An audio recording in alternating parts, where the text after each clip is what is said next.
भगवान, आज मेरी जीत ने मेरा सिर संसार में फिर ऊपर उठाया है, इसलिए आज मैं तेरे सामने फिर अपना सिर झुकाता हूं और तुझसे वर मांगता हूं कि मेरा सिर संसार में कभी न झुके और मैं शर्म से मुरझाया हुआ मुंह लेकर तेरे सामने कभी ना आऊं।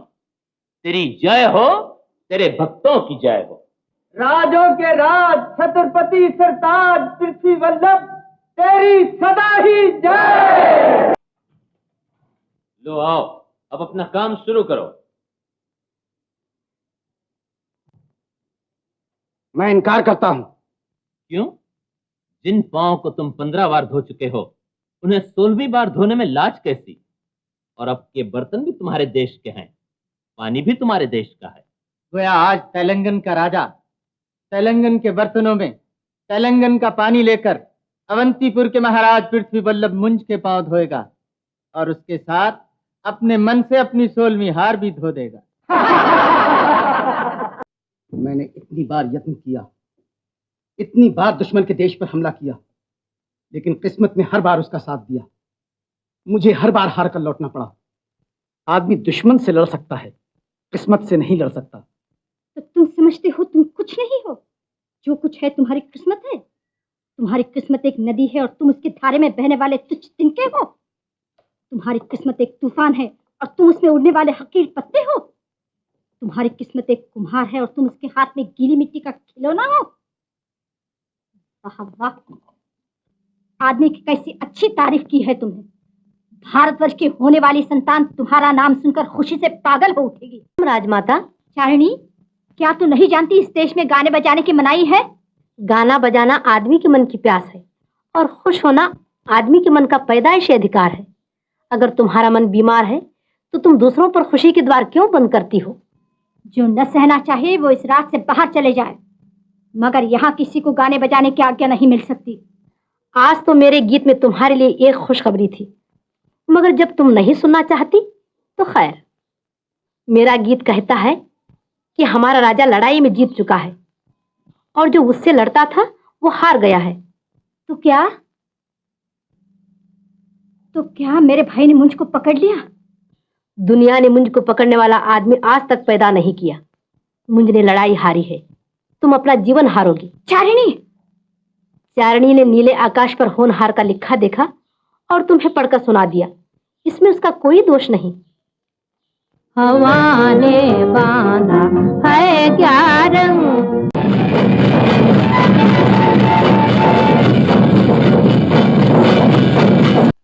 अब सवाल ये है कि मुझको क्या सजा दी जाए? सिर काट दिया जाए। माफ कीजिए, राजनीति कहती है कि रणभूमि के सिवाय राजा का सिर कहीं भी नहीं काटा जा सकता, और इस वक्त मुंज रणभूमि में नहीं बंदी घर में है। जब मारना ही है तो रणभूमि और बंदी घर दोनों जगह बराबर है। फर्क क्या है? लमराज ठीक कहते हैं, सिर काटने से आदमी जल्दी मर जाता है। मैं चाहती हूँ कि मुंज को इससे कड़ी सजा दी जाए। मगर ऐसी सजा क्या है कि उसका सिर भी न कटे और उसको मौत से बढ़कर तकलीफ भी पहुंच जाए? उसके होठों से मुस्कुराहट छीन लो, आंखों से तेज छीन लो, चेहरे से सुर्खी छीन लो, और सबसे बढ़कर ये उससे उसका अभिमान छीन लो। अभिमान के बिना वो जीते जी मर जाएगा, और ये जीते जी की मौत मौत से भी बढ़कर भयानक होगी। मगर वो चंडाल क्या कर रहा है? वो इस समय सो रहा है राजमाता। इस हाल में वो सो भी सकता है? कभी कभी गाता भी है राजमाता। दरवाजा खोल दो।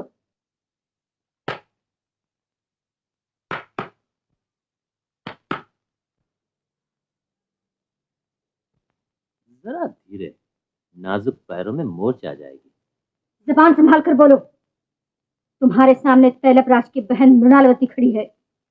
ये तो मैं पहले ही समझ गया था। पृथ्वी वल्लभ को जगाने की हिम्मत किसी मामूली स्त्री में नहीं हो सकती। इस बुरे हाल में भी तुम्हें यह ख्याल नहीं कि तुम किसके साथ बोल रहे हो? बुरा हाल कैसा सुंदरी? ये अपनी शोहरत से पूछो, अपने कवियों से पूछो, अपने सिपाहियों से पूछो, और अगर फिर भी कुछ बाकी रह जाए तो अपनी हारी हुई किस्मत से पूछो। मेरी शोहरत सुनकर तुमने मुझे जीतने का विचार किया। मेरे कवियों के गीत सुनकर तुम्हारे मन की आग और भी भड़कने लगी, और मेरे सिपाहियों की बहादुरी देखकर तुमने अपने भाई को मुझसे फरेब करने पर उभारा। बाकी रह गई बात मेरी हारी हुई किस्मत की। तो उसे देखने के लिए तैलबराज की जोगन बहन अपना जोग छोड़कर यहाँ तक दौड़ी आई है। और यही जोगन कल तुम्हें कुत्ते की मौत मरते देखेगी। नहीं सुंदरी, बहादुर कभी कुत्ते की मौत नहीं मरता। बहादुर सदा बहादुर की मौत मरता है, और जो बहादुर की मौत मरता है वो कभी नहीं मरता है। तुम पे धिक्कार, तुम इसे जीत समझते हो? बेशक तुम मुझे अपने बस में करने आई थी, लेकिन आप मेरे बस में हो गई हो। ये मेरी जीत नहीं तो और क्या है? मुझे बस में करने वाला जीव आज तक पैदा नहीं हुआ। तुम भूलती हो, वो आज से 40 साल पहले पैदा हो चुका है।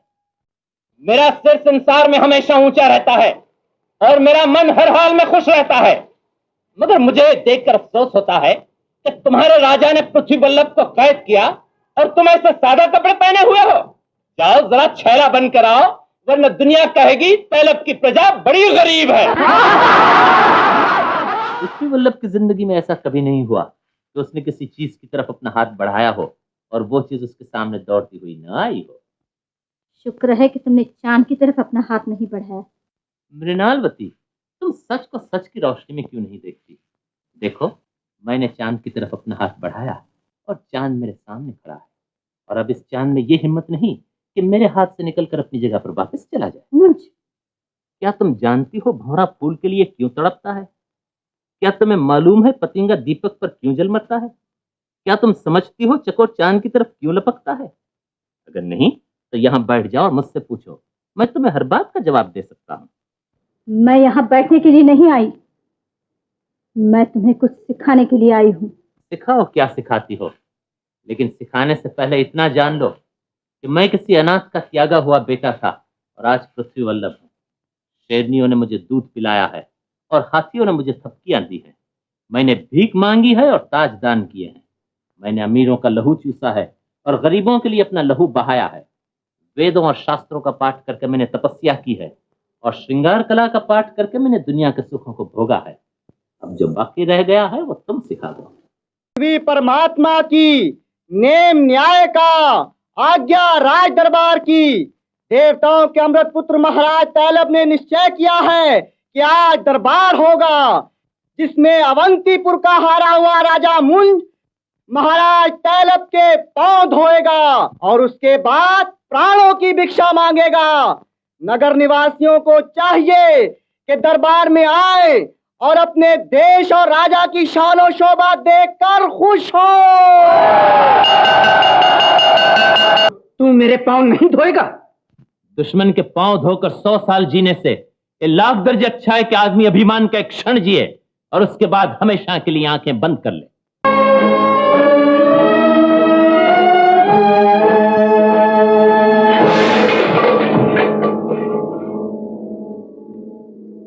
इसने मेरा अपमान किया है, कत्ल कर दो इसे। देखते क्या हो, कत्ल कर दो इसे। ठहरो, एक निहत्थे आदमी को इस तरह मारना कायरों का काम है। मौत की सजा उसे दी नहीं जा सकती, तो फिर आखिर किया क्या जाए? मालूम होता है तुझे मुझ पर विश्वास नहीं रहा। ये मैंने कब कहा? तो ये काम मुझ पे छोड़ दे, मैं सब ठीक कर लूंगी। कुछ समझ में नहीं आता। आ जाएगा, आ जाएगा। कर तोरा जादू भरा, क्या तासीर दिखाए।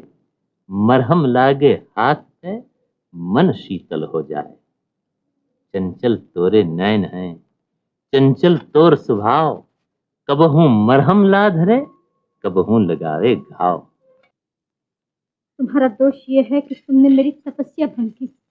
तब तो मृणाल तुम अभी तक प्रेम को नहीं समझी। प्रेम भी एक किस्म की तपस्या है जिससे मन में खुशी पैदा होती है, और हर आदमी दुनिया में खुश होना चाहता है। जो खुशी से परे भागे समझ लो वो बीमार है। आज तक तुम बीमार थी और अपनी इस बीमारी की दवा तपस्या और वैराग्य में ढूंढती रही, लेकिन आज तुम्हारी बीमारी जाती रही। अब बताओ, तुम्हारे मन में खुशी की तरंगें उठ रही हैं या नहीं? नहीं। यानी हाँ। शुरू शुरू में जब स्त्री ना कहती है तो उसका मतलब हाँ होता है। आज एक कली ने अपना घूंघट खोला है, आज एक कोयल ने अपनी कूक सुनी है, आज एक सोई हुई बगिया ने बाहर का सपना देखा है। चारिणी, मैंने पहले ही कह दिया था, मुंज लड़ाई हारा है, तू अपना मन हारेगी।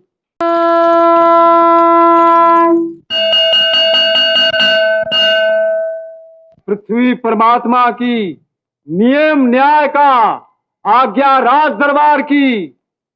तमाम नगर निवासियों को मालूम हो कि लड़ाई का कैदी मुंज आज मृणालवती से आखिरी भिक्षा मांगेगा। उसके बाद उसे तमाम रियाल के सामने हाथी के पांव तले कुचलवा दिया जाएगा।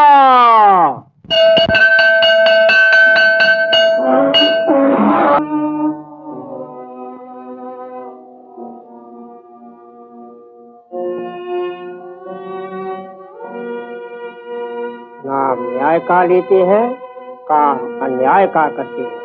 हमारा राजा क्या भूल गया है कि यही मुंज उसको 16 बार जीवन दान दे चुका है, और आज मुंज के साथ ऐसा अत्याचार। मगर इस अत्याचार का कारण यही कि मुंज वीर है। देखो वो इस हाल में भी किस शान के साथ अपनी मृत्यु के पास जा रहा है।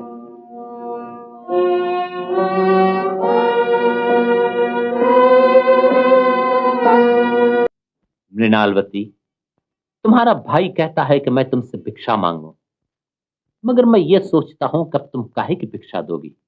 जो कुछ तुम्हारे पास था वो तो तुम मुझे पहले ही दे चुकी हो। अब इस तरह घबराने से काम न चलेगा। दुनिया कहेगी पृथ्वीवल्लभ ने मृणालवती को प्रेम करना तो सिखा दिया, लेकिन उसे अपना मन बस में रखना नहीं सिखाया। बहादुर बनो। भिक्षा दो। मुझे क्षमा करो, ये सब मेरा दोष है। मैं ही तुम्हारी मौत का कारण हूँ। लंदन के लोगों, जरा अपने राजा की बहादुरी देखो। वो मेरा बदला अपनी गरीब बहन से ले रहा है और इसे जरा शर्म नहीं आती। चुप रह। ये भी भगवान की लीला है जो आज एक गीदड़ शेर से कहता है कि चुप रहे। तू कहने को जो जी में आए कह ले, मगर जीत आज इसी गीदड़ की होगी। ये तेरा नहीं, तेरी आंखों का दोष है। अवंतीपुर में बहुत सेना जमा कर रहा है। सियून देश में भिल्लम राज मेरा बदला लेने की तैयारियां कर रहा है। तेरे राज्य में तेरी प्रजा तेरी नहीं है, तेरे घर में तेरी बहन तेरी नहीं है, तेरे मन में तेरी शांति तेरी नहीं है। कौन जीता, तू या मैं? अभी मालूम हुआ जाता है। तू मुझे झुकाना चाहता था, मैं न झुका। तू मुझसे मेरा अभिमान छीनना चाहता था, न छीन सका।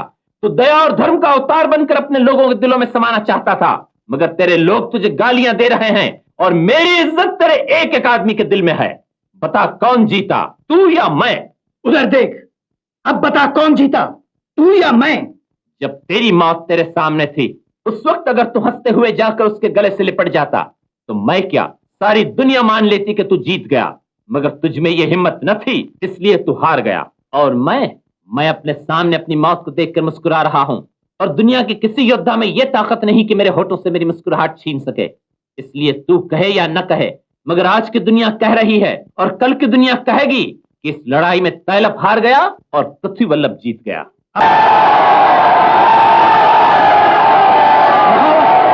मेरा हाथी मेरा अपमान कर रहा है।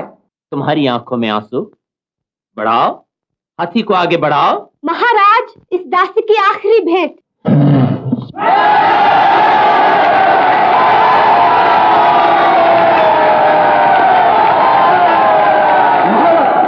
अगर तुम्हें अपनी जान प्यारी है तो हाथी को इसी वक्त आगे बढ़ाओ। रंज न करो, इसमें तुम्हारा कोई दोष नहीं। पृथ्वीवल्लभ की आज्ञा है कि तुम अपना कर्तव्य पूरा करो।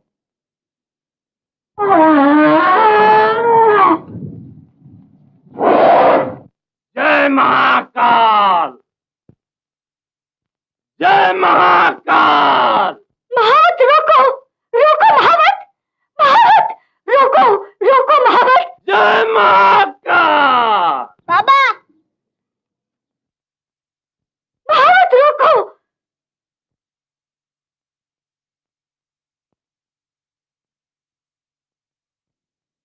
पृथ्वीवल्लभ की जय।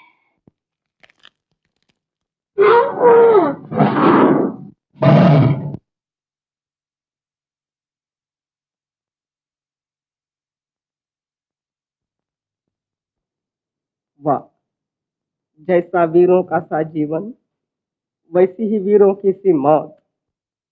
पृथ्वीवल्लभ तुम पूज्य हो, और मृणालवती तुम धन्य हो कि ऐसे वीर की गोद में तुमने मृत्यु पाई।